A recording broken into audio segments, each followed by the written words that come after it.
Cheers, everybody, and welcome back to the 2023 Top Waifu and Top Husbando as voted by Patreon for Romania Black's channel. We are on the Sweet 16, narrowing down to our Elite 8 that will compete next week in the final few rounds. We'll narrow it down from the Elite 8 to the Final 4 to the actual finals, and then crown our top husbando and top waifu. Should be a fun time, right? It's gonna be a big video next week, but we've got a really important round, and that is narrowing down our top competitors.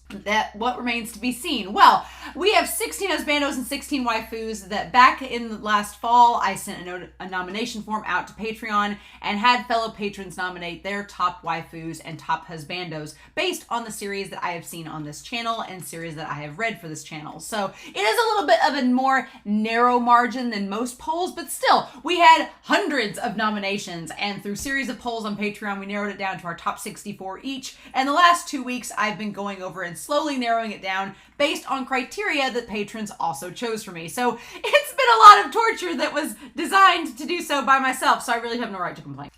But I poured myself an adult beverage and decided to sit down and say, let's talk about these final 16. So I'm pretty excited, right? NCAA, narrowing it down, Sweet 16. I'm excited, y'all. So what are the criteria for this week? Well, for our top 16 husbandos and waifus, obviously, all of them are aesthetically pleasing, without a doubt, right? But we've had several criteria nominated by patrons, and so narrowing it down, at this point, we're getting to the nitty-gritty. We are getting to the qualities you want in a husbando, but I wanted to save the real deep stuff for the next 3 rounds. Our Elite 8, our Final 4, and our finals for the entire husbando and waifus. So I want to save like the really, really like in-depth criteria for those. So in this round, it all fit together rather well. Obviously aesthetically pleasing, but accepting of others, being kind. That's something a husbando or waifu should have. You should be accepting of others. What if my friends are weird? You got to accept them. So definitely a quality to have. They have to have charisma. They need to have like a very charismatic personality. At least that was one of the major criterion that most patrons voted for. And then a lot of patrons voted that they need to have a funny personality. And I thought, like with the bad boy, bad girl criteria, I thought, well, I'll put the bad boy, bad girl like as one of the very first ones. And that was a choice. But with the funny personality, I'm like, that's actually an attribute that I would want a husbando and waifu to have. So we're going to put it in this round. So aesthetically pleasing, accepting of others, funny, and charismatic. Those are our criteria to narrow down our Sweet 16 to our Elite 8. So as always, thank you all on Patreon for helping me so much. It was so much fun this fall narrowing it down. I honestly have just as much fun compiling these brackets together as I do talking about them. So I hope that your favorites have made it so far into the Sweet 16, and hopefully they'll make it to the Final 4 and the Final 2. So we'll see though, but I'm really excited about the brackets for this round because this was actually a lot of fun. And as I've said before, if a tie does occur from here on in, I am going to go to my philanthropy tier on Patreon. These are the philanthropies as I'm recording this video. The philanthropists who are donating extra to my channel because they're awesome and amazing. You all will be the tiebreakers should it come to in the next video. If you would like to be included in those tiebreakers,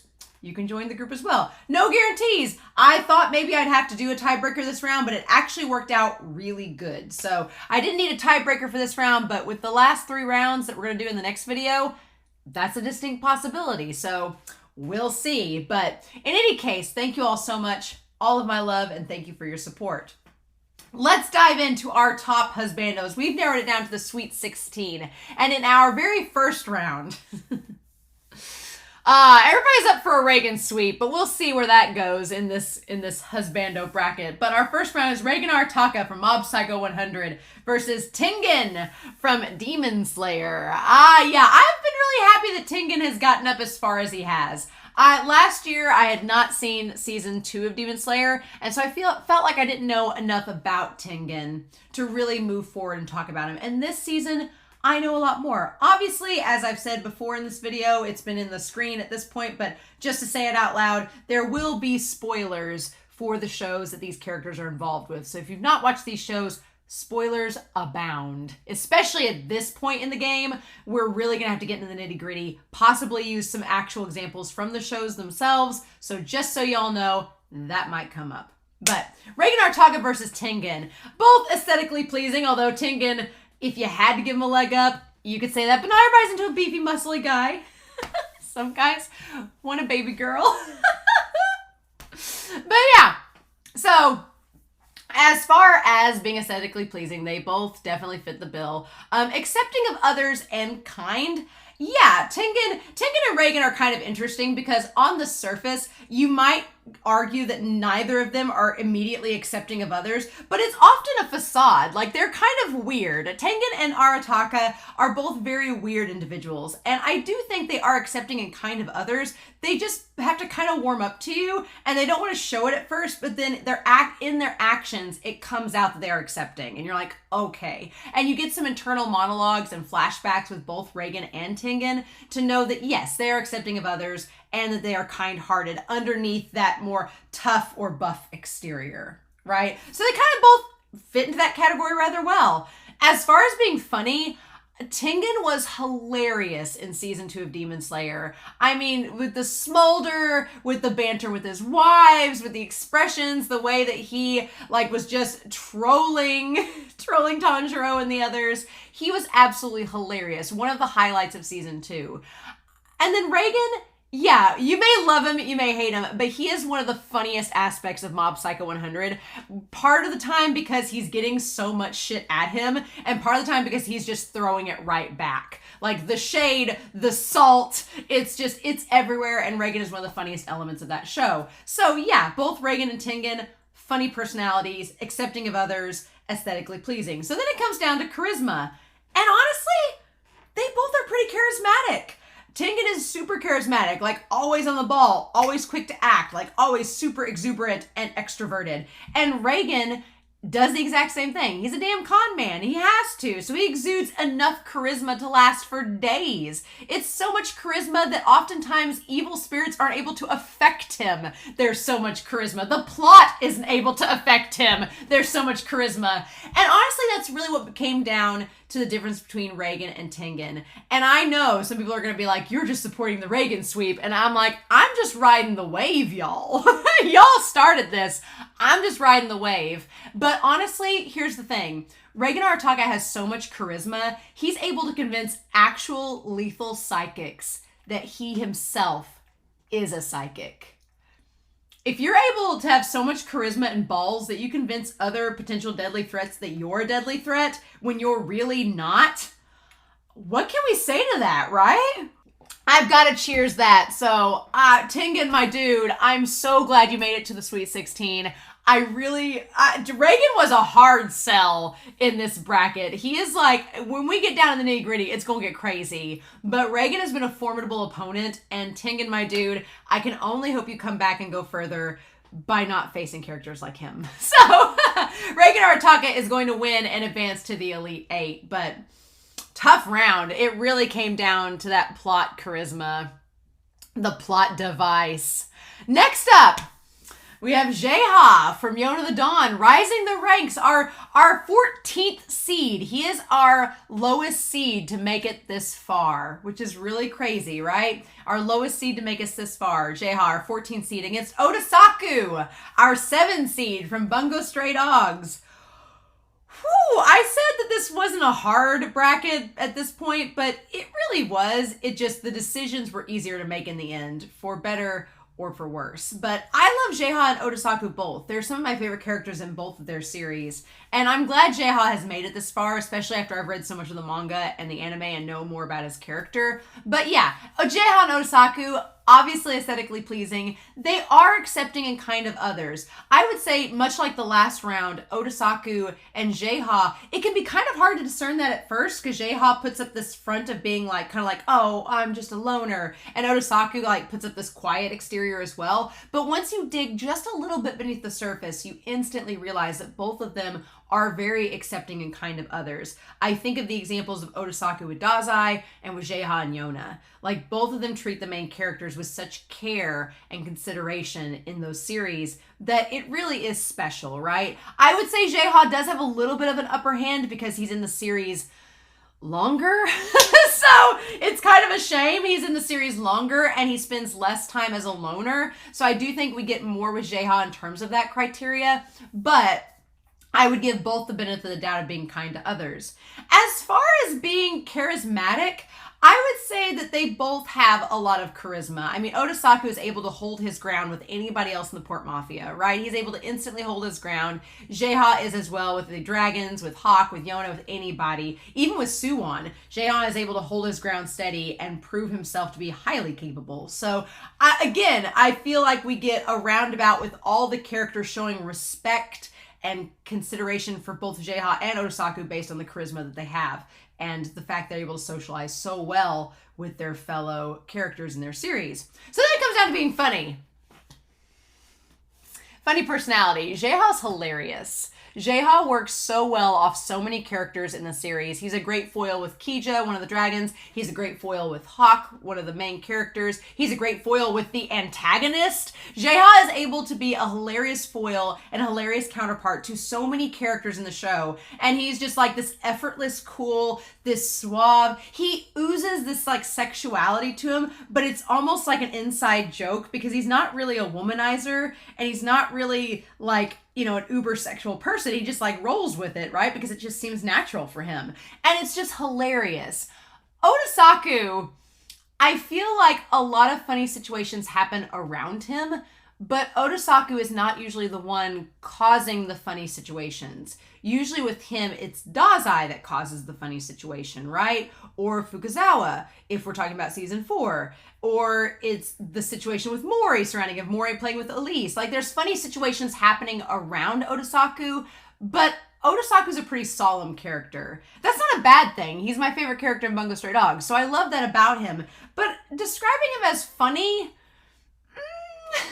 I feel like funny stuff happens around Odasaku and involves him, but the humor doesn't always necessarily come from him. Now, that's not to say he can't be funny. I think he has a few moments when he interacts with Dazai that humor comes out, but it is not to the extent of Jeha at all. And at this point in the bracket, when we have 4 criteria, we've got to go with 3 out of the 4, or if all 4 are met, who does it the best? And I think the humor aspect of it for this round allows Jeha to kind of take the edge. And like I said, we have more instances of these different situations and Jeha meeting the criteria because we have more examples from the series that he's in. So, y'all, Odasaku man's right there. He's right there. I love him.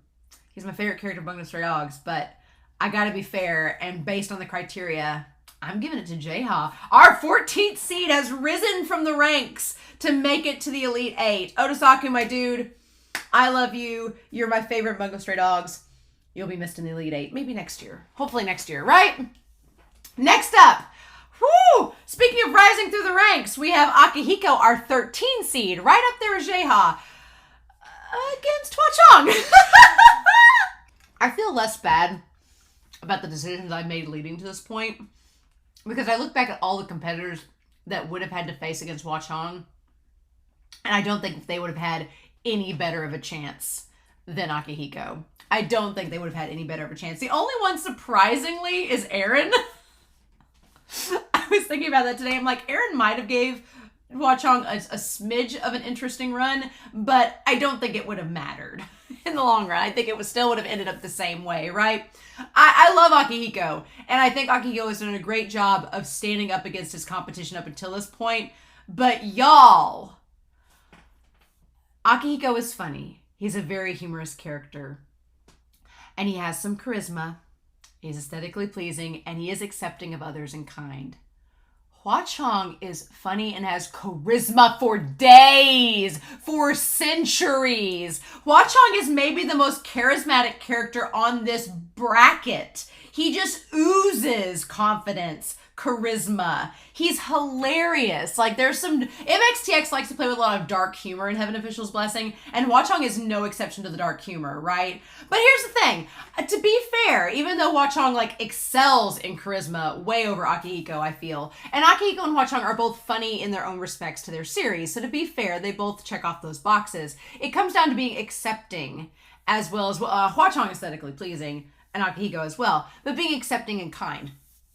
And I do feel like Akihiko is perhaps the more, it's kind of a balance. Akihiko is maybe the more accepting and kind individual than Hua Cheng. Hua Cheng really loves his partner, and that's it. Everybody else is kind of like, I'll tolerate you, but I don't care.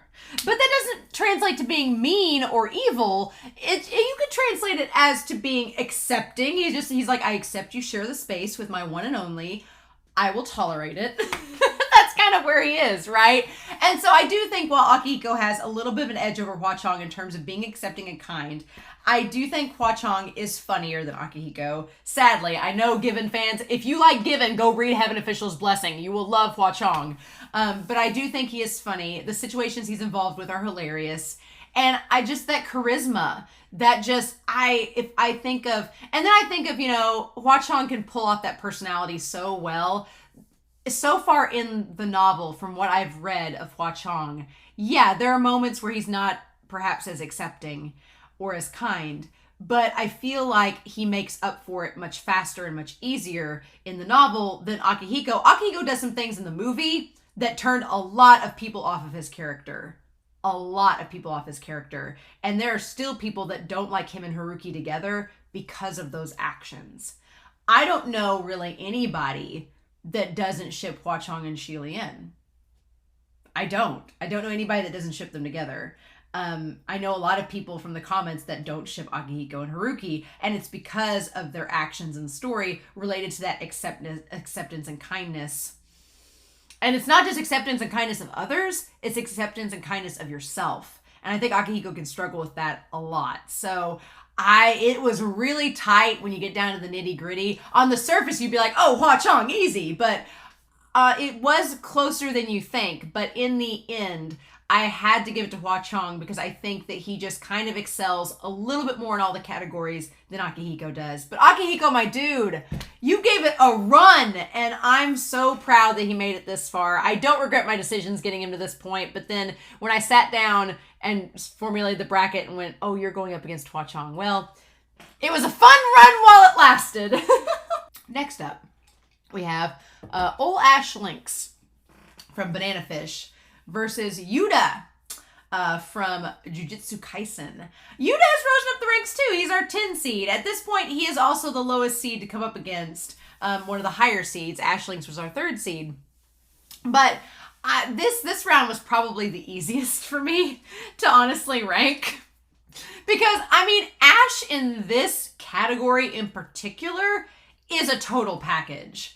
Ash Lynx, he is charismatic AF. Like, the dude just swings charisma throughout all of Banana Fish, going from scene to scene. Even when he doubts himself, he projects that charisma to, work through it. And even when Eiji has to help him, he's still just so engaging, charismatic. He is kind under the surface. On the surface, he doesn't want to show it, but once you get to know him in the series, he is kind and accepting of others. He's like the leader of a gang and brings people from all different backgrounds together in his gang. Of course he's accepting of others, right?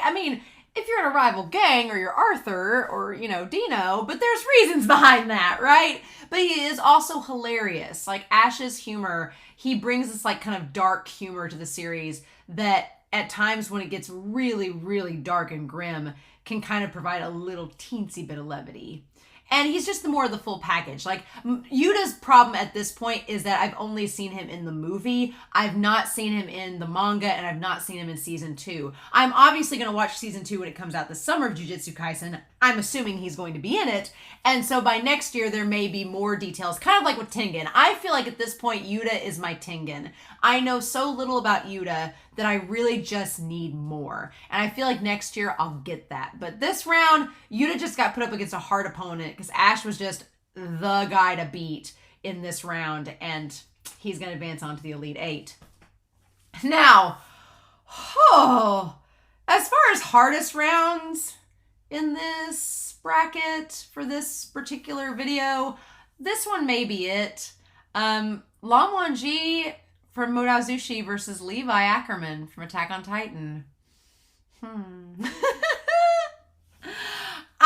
Honestly, Lan Wangji and Levi are interesting because they are both very solemn characters. There's a lot boiling under the surface with both Levi and Lan Wangji. I feel like Lan Wangji and Levi would actually get along really well. I could see them both having tea together and like doing calligraphy and like just sipping tea and enjoying the silence. Levi would love Gusu because it'd be spotless and clean. He'd actually probably like help Chirin like make up more rules as far as how Gusu should be kept clean. Like Levi would be totally in the cloud recesses forever. He would love it. And I feel like Lan Wangji would totally be comfortable around Levi because they'd be like kindred spirits. So they actually are really similar. And what's funny about it is that Levi and Lan Wangji, they are obviously, they both have charisma. Are they the most charismatic characters on this bracket? No. But they both have plenty of charisma. Lan Wangji being like one of the leaders of his sect, Levi being one of the leaders of the Survey Corps. I mean, they're both charismatic. They, you know, can both carry on conversations, exude confidence, etc. And then both of them are especially kind and accepting of others. On the surface, they look so gruff and like unwelcoming at times, especially if you just saw an image of Lan Wangji or Levi when they have like their resting bitch face, you'd be like, oh, they're like cruel. No, they're actually one of the more surprisingly kind and accepting characters in each of their series. You just don't get that on the surface, right? You could maybe argue that Levi's a little bit more accepting and kind than Lan Wangji. Maybe, but that's kind of, I feel, a little bit subjective. Because I think if you have read the novel and stuff, you know that Lan Wangji is kind and accepting. He just kind of has a hard exterior. But then so does Levi. So they're kind of evenly matched there. And then it comes down to like a fun personality. And yeah, this is kind of where it's interesting. Lan Wangji is surprisingly hilarious. Like, he's actually funny, especially when he's drunk. When Lan Wangji is drunk, the thing with the chickens, doing the graffiti on the stone, like chasing Wushin into a hot tub, like, you know, all of these crazy things that Lan Wangji does seem so out of character, but yet are part of his character. It's just under certain circumstances. So he's actually hilarious in the series, and some of the humor that other characters play off of him, where he seems kind of aloof, and Wei Wuxian takes total advantage of that, is really well done. Like, I love it so much. I love that Lan Wangji's character can not only have humor played around him, but he can be part of the humor as well. It's very much a different dynamic than Odasaku from the previous rounds. He has a lot of humor himself within. Levi does, but this is the problem with this round. Attack on Titan is a terrible series to go in this round because Attack on Titan is not necessarily a funny ha-ha show. It's a it's funny kind of show, right? The humor is extremely dark, extremely dry, and extremely scarce. And that's fine. Attack on Titan is one of my favorite shows, but then so is Modazushi. But Levi has, don't get me wrong, Levi has humor situations happen around him and with him. I think there are some genuine moments. I think Levi has a little bit of an edge over Odasaku, who I mentioned previously, because there is some humor Levi has with his character. But a lot of the humor is played very darkly. Like, a lot of the humor is him kicking a character and being like, did you expect that, or whatever? Or it's, you know, clowns chasing him with candy, or on Marley, or it's just a plethora of things surrounding Levi, but not necessarily humor coming from him, like it does with Lan Wangji. So, I can't believe I'm saying this, but Levi, he just needed to drink the wine. If he had just drank the wine that was given to him and got a little buzzed, could have had some fun moments with him, you know? But alas, he made the more wise decision and opted to not have any. So, Levi may win the war, but today he is sadly not winning the battle against Lan Wangji. So, for that reason, Lan Wangji, very, very close round between those two, but he is going to take his chicken humor and scuttle on into the Elite Eight. But Levi, my dude, still has my heart. All right. So next, I was so excited when I looked at the bracket and saw that Sawamura and Miyuki winning their rounds pitted them against each other. Because Sawamura Eijun and Miyuki Kazuya from Ace of the Diamond, it's a battery brawl, baby. It's a battery battle. Like, what? When have we had this? I think last year we had the very first round. We had Hawk versus Suwon, just out of sheer coincidence, the way that the numbers fell. And it was like the best coincidence ever. This is great. I love that we have Sawamura versus Miyuki. Aesthetically pleasing, of course. I think it's apples and oranges, whichever you prefer. But Sawamura and Eijun, both aesthetically pleasing. Two of the more aesthetically pleasing characters in Ace of the Diamond. You have both of them being very charismatic. Miyuki's more of like a quiet charisma, but a powerful charisma. Like, both are powerful. Sawamura is just like exuding this chaotic energy of sunshine all day, every day. And Miyuki is very controlled charisma. He's like that, I'm gonna beat you and just like throw it in your face and not care kind of charisma. Where Sawamura is like, I'm just gonna bombard you with all this energy, right? But they're both charismatic. Both aesthetically pleasing, both charismatic. And they are both accepting and kind of others. They really truly are, right? They're both accepting and kind characters, and they're both funny, just in very different ways. Like, Miyuki's humor is like the trolling humor, a little bit more drier humor, and kind of like sarcastic, whereas Sawamura's is like slapstick and in-your-face humor, and just like, it's hilarious to see how these two are both just absolutely funny characters from different ways. So the funny thing wasn't honestly the tiebreaker between it for me. It was the idea of being accepting and kind. And you would think, well, wait, Romania, you just said that they both are accepting and kind characters. Yes, but I think there's several examples throughout Ace of the Diamond. You can kind of compare Miyuki and Sawamura. And it's really funny because Sawamura, even though at the very beginning of the series, he kind of like judged characters a little bit based on their appearance from the start, it only took like maybe 10 to 12 chapters for him to get out of that mode and transfer into like, oh, wait, oh, I can trust these people. Now I'm friends with everybody. Like, Sawamura never meets a stranger. He never meets someone that can't become a friend. He's always like, let's be friends. Let's do this. Let's do that. And I think even characters like May in the series, that May kind of be like, why would I want to be friends with him? He's not as good as I am. There's not any malice to it, where I don't think there's a character that hates Sawamura. Everybody pretty much likes him because they know how accepting and kind he is. And he instantly connects with the first years. He instantly connects with his peers. He just kind of steamrolls you with friendship and happiness, and like takes a sunshine beam and just like rakes it over you, and you have no choice but to be his friend. You're like, okay, we've assimilated. We are now part of the Sunshine Protection Squad. With Miyuki is accepting and kind, but sometimes Miyuki's personality is so intense and that charisma is so concentrated that he comes off as a little standoffish. And in comparison, when I was looking at the series, I can't really think of a character that just outright can't stand Sawamura. I can't. Even May, by the end of the series, is like, I guess you're okay. But there are some characters that do outright not like Miyuki and are like, who's he? Like, no way. There's at least 2 or 3 characters that just don't like him. And is that, why is that? Is it because they think he's not kind and accepting? When there's that doubt there, it's kind of like, well, and you may be thinking I am being extremely nitpicky. Because I am. Because it was this close. I was like, ooh, but I could see the separation start to happen. And I was like, nope, I see it. So, outwardly kind and funny, hilarious, and absolutely full of charisma. Sawamura, my sunshine boy. He's our ace, and he's going to advance to the Elite 8. So excited. But Miyuki, I mean, you're still our best catcher, so debatable, but in my heart, you're our best catcher. On to the next round for the Sweet 16 to the Elite 8. Speaking of Ace of the Diamond, we have Roy Mustang from Full Metal Alchemist versus Kuramochi from Ace of the Diamond. Woo!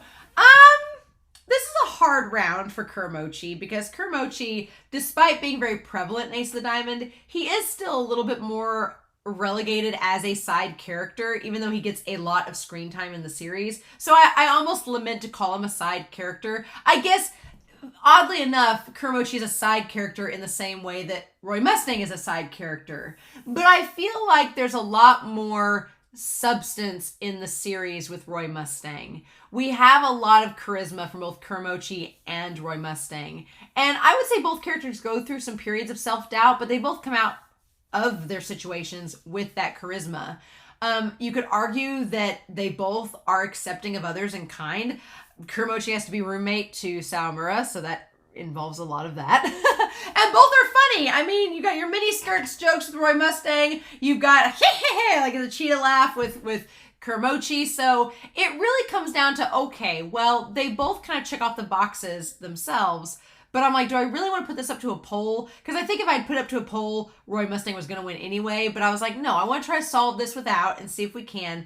And I just think with Roy Mustang, there is more experience and content of him checking off all these boxes, even against Kuramochi. Even as long of a series as Ace of the Diamond is, I think that we get more focal point on Roy Mustang as a main character than we do with Kuramochi. So it was really hard, y'all. It was very hard. And honestly, Roy Mustang has a leadership position. Kuramochi's a vice captain. So it's like, there were little tiny nitpicks, but I'm going to take our 8 seed Roy Mustang. I'm going to advance him on to the Elite 8. So Kuramochi, Miyuki, Kazuya, you two are very special. I'm glad y'all made it to the Sweet 16, but just rest in peace, BFFs. Our last round of the Sweet 16 with our husbandos is Xie Lian from Heaven Official's Blessing versus Aki from Chainsaw Man. A 2 and a 3 seed, so a very close race indeed. Probably the closest pairings of anybody in these rounds so far. And honestly, they're kind of different characters. They're not apples and oranges. They're like apples and potatoes. They're different, right, from each other. Xie Lian and Aki, I both think, are accepting and kind to extents. I think that Xie Lian does kind of have more kindness and acceptance to him than Aki does. Aki has to warm up to you and feel like you're worthy to really have that acceptance, where Xie Lian just kind of like shows up as like Jesus wants a hug and like has his arms open ready for you. So I do think that Xie Lian excels a little bit more in that kindness and acceptance than Aki. But again, I'm only going off of season 1 of Chainsaw Man. By next year or the year after, if I have more content available to give me more insight, that opinion may change. As far as funny, Aki and Xie Lian are both funny, but Aki's sense of humor is very, very, very, very, very, very, very, very, very dry, and Xie Lian is just like out there. Xie Lian's like secret hilarious, and it's just the more you read the novel, the more you see it come out, and it's absolutely wonderful. So yeah, I definitely think Xie Lian has a little bit of an advantage as well in terms of being funny. And then as far as charismatic, Xie Lian is just like, wants to be your best friend, but neither of you even realize it. Aki is a little bit more standoffish and reserved. So he has confidence and charisma. You just don't instantly see it with Aki, right? He's much more passive and solemn. So this was definitely the round for Xie Lian to win. It was just Xie Lian just checking off every single box with a big old Sharpie. Whereas Aki, he came close to the mark, but just barely missed it. So our 3 seed, Xie Lian, is going to advance along to the Elite 8. So our Elite 8 for next week are Reigen Arataka, Jeha, Hua Cheng, Ash Lynx, Lan Wangji, Sawamura Eijun, Roy Mustang, and Xie Lian. That's a damn good group of 8 husbandos. I'm not dissing any of those. That's going to be really hard next week. What have I done? What have I done? What have I done? So yeah, that's going to be really hard next week. I'm not looking forward to that, but it's fine. It's fine. So yeah, we have the waifus though, our top 16 waifus, right? Same categories, same criteria, same criteria. Aesthetically pleasing, considerate, kind, and accepting of others, as well as funny and charismatic. So yeah, we've got 16 to go through. Round 1 is Zen and Maki from Jujutsu Kaisen versus the Windmaster Shin-chan from Heaven Official's Blessing.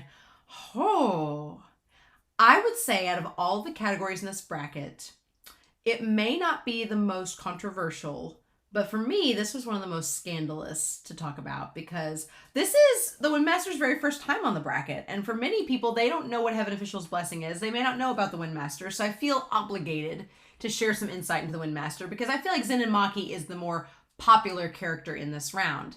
As far as being charismatic, yeah, Zen and Maki is going to walk up with her like bamboo staff and be like, I'm about to kick you in the balls, get ready, and you just have to like brace yourself, right? And the Windmaster is one of the heavenly officials that is just uber popular, like super charismatic, oods confidence, especially in a group, like is the social butterfly. They're that friend that has like 6,000 friends on Facebook and you're like, you know none of these people, and they're like, I know everyone, and you're like, okay.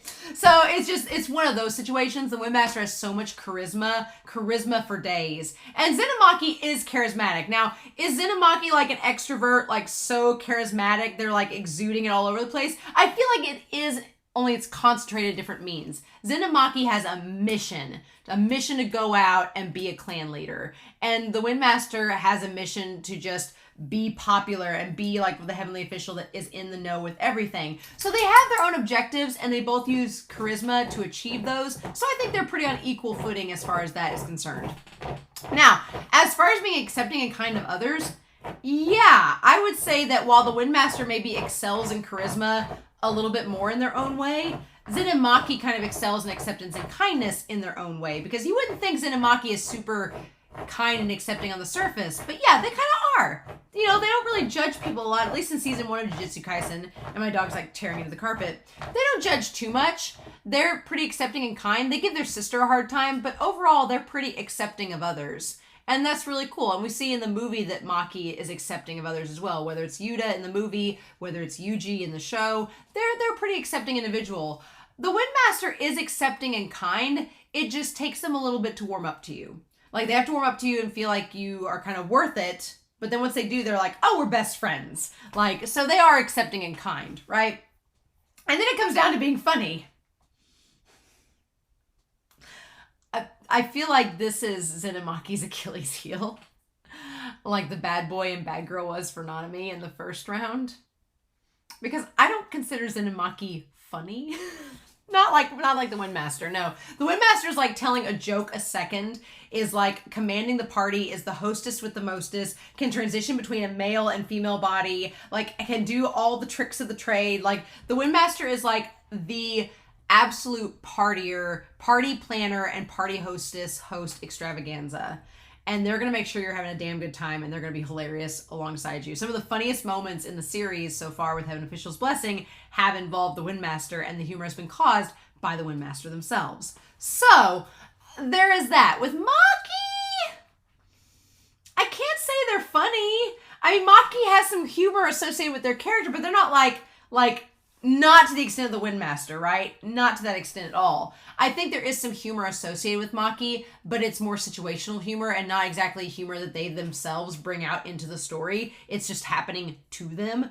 And that is a little bit different. So I have to go by, at this point, we're at the Sweet 16. It's so close between all these competitors. I have to go with the criteria set in front of us. And they both have charisma. They're both kind of accepting. They both kind of have one over the other in those two categories. So being funny is the tiebreaker. And I would have to say, as controversial as it may seem, the Windmaster is the one that, much like Ash Lynx in the Husbando bracket, has the total package here. So yeah, I'm sorry, Jujutsu Kaisen fans. I'm sorry, Maki fans. But the Windmaster just swept up, like just rolled in like a hurricane and came to sweep up this round. Whew, the Windmaster is going to advance on into the Elite 8. Feel free to chuck your full wine bottles at me at P.O. Box 768. Address in the YouTube description. No, please don't send me bottles of wine. But next round is Nobara from Jujutsu Kaisen versus Mikasa from Attack on Titan. Whew, I don't think Mikasa and Nobara faced each other last year. I don't believe so. Because I was really surprised that this matchup was happening, and I was like, oh shit, here we go. Because you have Nobara and Mikasa, the ladies of their trios in both series, going head to head, right? It's crazy. Now, as far as being charismatic and having charisma, Nobara and Mikasa, I mean, it's definitely Nobara. Nobara has so much charisma. She's going to be a star. She's going to have the spotlight shine on her in that season finale. She's going to make you look at her when she's doing an attack. Mikasa is kind of the opposite. Mikasa has confidence, But as far as being charismatic, Mikasa really doesn't care about the limelight. And she's like, I don't need it. I just need to do my job, get it over with, let's go, and find Eren. So that's like her main MO. So she's not really concerned with exuding that charisma to the same degree that Nobara is. And I can see some people saying, well, that doesn't mean Mikasa's not charismatic. But if we're looking at it by comparison, I think that with Nobara, it's much easier to notice and to define than it is with Mikasa. Now, both Mikasa and Nobara are kind and accepting of others. They just kind of put up a wall with their own characters. Mikasa's wall is this like quiet timidness at times, and Nobara's is kind of like this sarcastic, like disinterested wall. But both of them at the end of the day are accepting and kind of others and want to do the right thing by them, right? And as far as being funny, Nobara made me laugh out loud the very first episode she was in. Like, I was losing it with Nobara and her antics with Yuji. Mikasa! The Ackermans aren't a funny clan. Can we say that? That all the humor went to Kenny. Kenny got all the humor from the Ackermans, and none of it was left for Mikasa or Levi. Because, yeah, Mikasa's not really a funny character. Like she has some cutesy moments that I'm like, oh, that was fun. That was cute. And she does have a few lines that I'm like, oh, that gets a laugh out of me.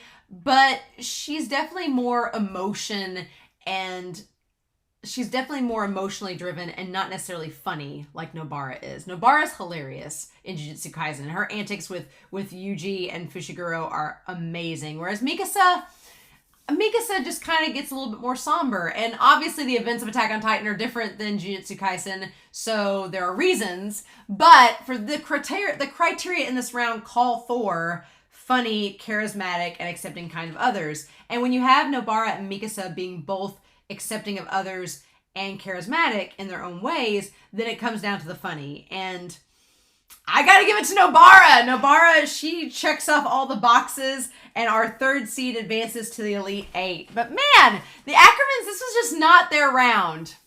Not their round. No, sir. Next up, Riza Hawkeye from Full Metal Alchemist versus Cece from Code Geass. Whoo, yeah. Like I've said in the previous rounds, it's been a long time since I've seen Code Geass. A long time. And so it's also been a long time since I've seen Full Metal Alchemist. So this one was a little bit trickier to look up. But honestly, I mean, Riza and Cece both are charismatic characters. They both can be kind. I would say that Riza is a little bit more openly expressive of their kindness and acceptance than Cece. I think Cece can be a little bit secretive sometimes and is like, But I think Riza doesn't hide her emotions to the degree that Cece does. They express that kindness more openly.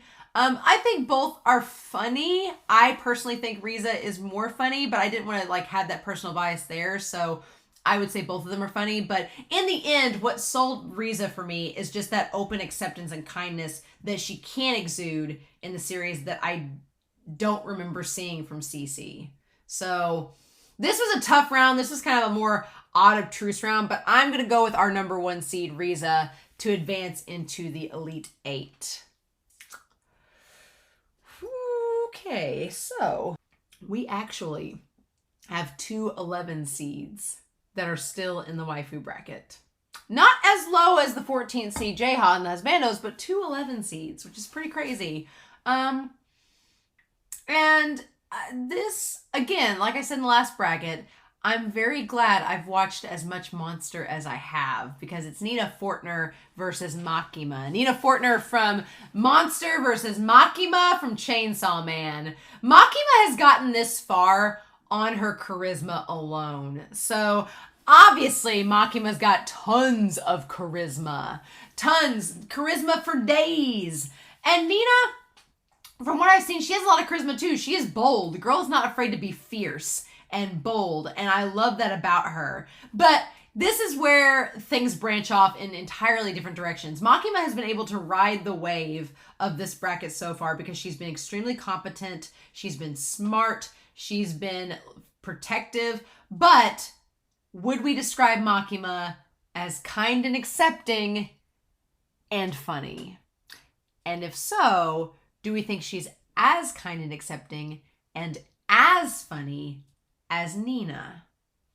if you've not seen Monster, that might be hard. Or if you've not seen Chainsaw Man, that might be hard as well. But for me, I feel going through examples with these characters that Nina and Makima, as far as being funny, I feel like Nina and Makima are kind of even keel. They're very different types of humor. Like Nina's is more like cutesy humor, like, oh, that was fun, Nina. Well, look at you. And Makima is like, oh my God, that's insane. Ha ha ha. Like one of those scenarios. So we can't really go off of charisma and funny for both of them because they handle it in different ways. So it comes down to kindness and acceptance.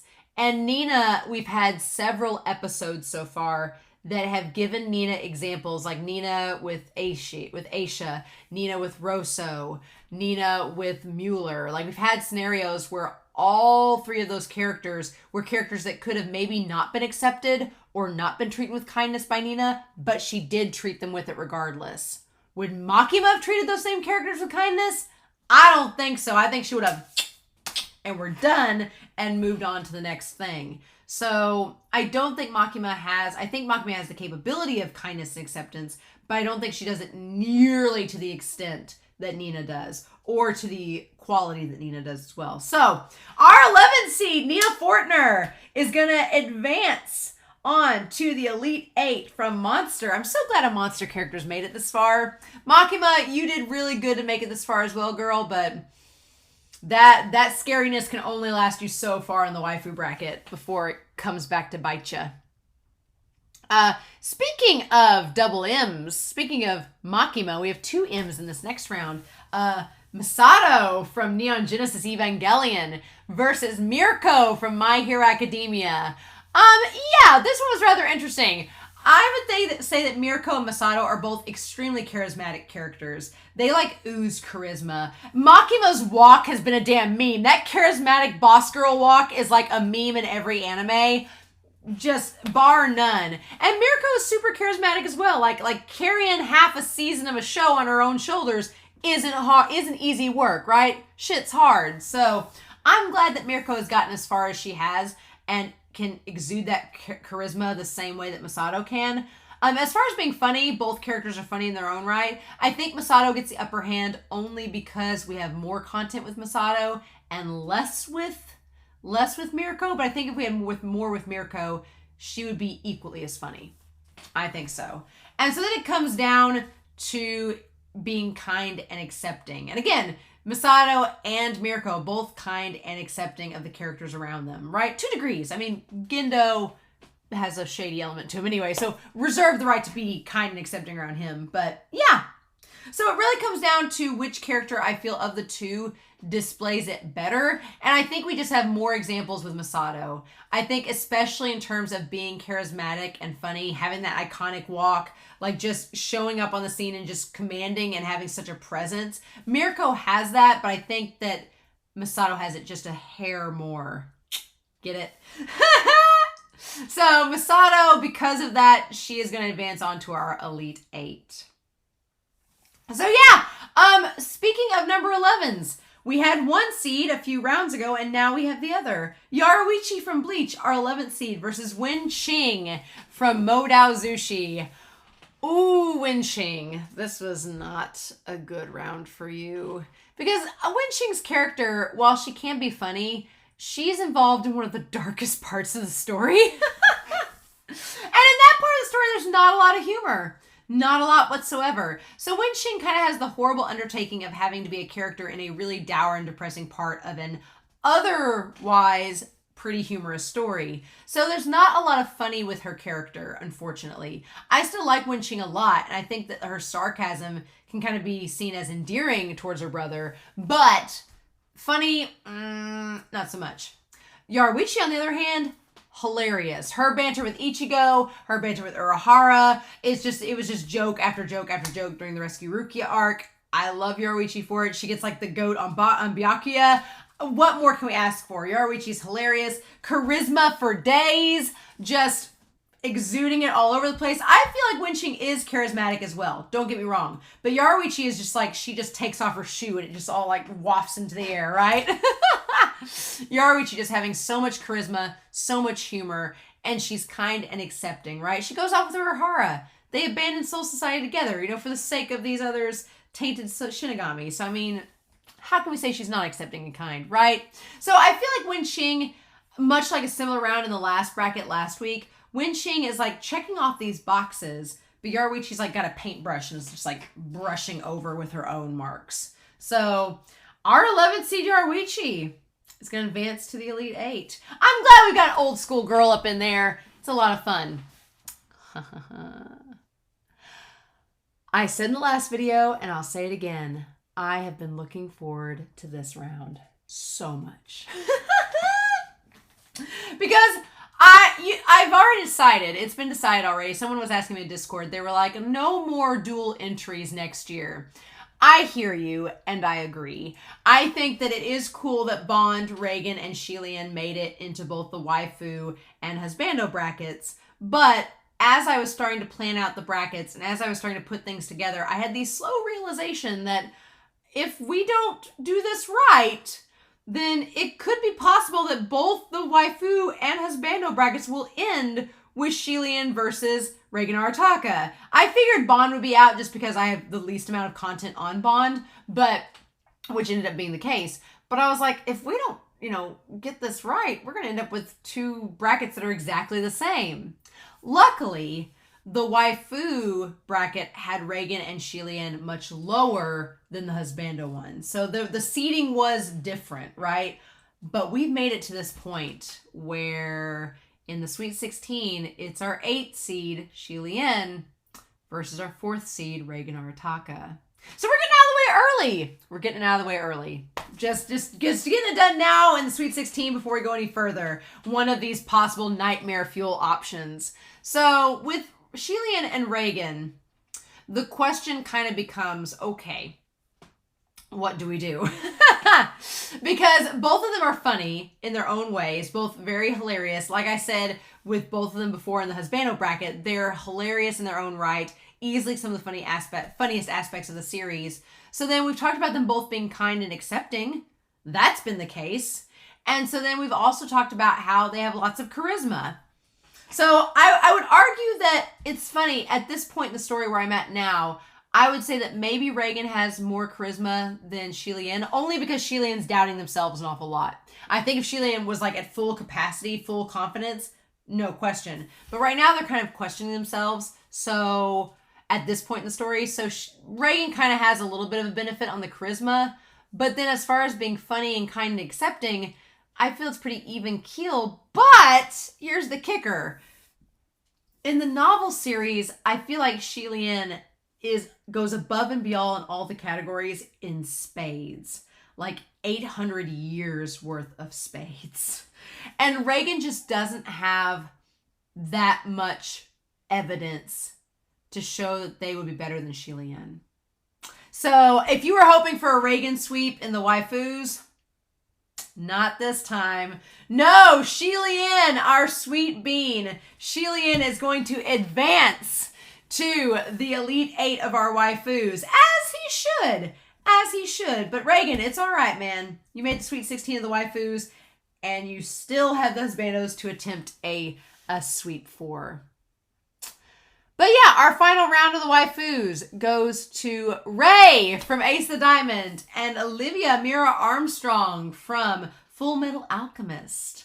Quite an interesting and challenging round. Because yeah, Ray, has a, manager position with Ace of the Diamond, and Mira has her position within the government and everything in Full Metal Alchemist. So both of them have charisma. They do. They both have charisma. They both are very, they're both extrovert and outwardly in their, advocation for what they're doing. With Ray, it's like she's, advocating for her recruits. With Mira, it's advocating her own opinion about various things in Fullmetal Alchemist. But both of them are outspoken, and they're both very charismatic. They both have lots of energy, lots of confidence. In Ray's position, you have to have that. And Mira's, you do as well. So they're pretty evenly matched there. So it comes down to being funny, and then obviously they're accepting and kind. I think that Mira doesn't want to show it on the surface that they're accepting and kind, but they really are. I mean, they are. And then Ray is, of course, like, she goes on tangents about how accepting she is in the series. So it kind of comes down to, like, who's funnier. And that's kind of hard because both Ray and Mira can kind of come across as very kind of serious and maybe one note. But there's a lot under the surface with both of their characters, right? Quite a lot. So what's interesting is I feel like Rei, for me, I feel like Rei combines things really well in just this nice package. Like, she can be funny, she's outwardly kind and charismatic, she shows her care and appreciation and concern. Whereas with Mira, I feel like Mira puts up more walls than Rei does, trying to hide those emotions. So it can be a little bit harder. You have to dig a little deeper, right? You have to dig a little deeper to get to that point. So I honestly think that if it were me, I would want to choose Rei just because of how open that communication is, right? There's not a wall there like there is at the start with Mira. So I'm going to vote for Rei, and Rei's going to advance on to the Elite 8. So our top 8 waifus going into next week are going to be the Windmaster from Heaven Official's Blessing, Nobara from Jujutsu Kaisen, Riza Hawkeye from Full Metal Alchemist, Nina Fortner from Monster, Misato from Neon Genesis, Yoruichi from Bleach, Xie Lian from Heaven Official's Blessing, and Rei from Ace of the Diamond. A totally different set of waifus. What? I am super, super excited, y'all. Super excited by this list and everyone that we've had make it this far. So next week, we are going to have one final video that's going to be a big extravaganza. We'll have the Elite 8 narrowed down to the final 4, narrowed down to our top 2 and our finals for both husbandos and waifus. It's gonna be crazy. And I'm really excited. So I have managed to finish this beverage. Yeah, raw. I hope you all have too. I hope all your picks got through to the next round. This one was a difficult and challenging round. I really enjoyed it, but I am happy with the decisions that were made. But like I said, those of you in the philanthropy tier, gear up, because if I need a tiebreaker, y'all are going to be the first ones I go to. You guys are going to be my foot soldiers in clearing the ties that the Husbando and Waifu bracket may bring. So I hope y'all enjoyed this bracket discussion. I hope your favorites made it through to the Elite 8. Where it goes to from here, we'll find out next week. So cheers, everybody. I hope y'all have a wonderful week. Please stay safe, take care, and yeah, I'll be back next week with our final round of our Husbando and Waifu brackets of 2023. Bye.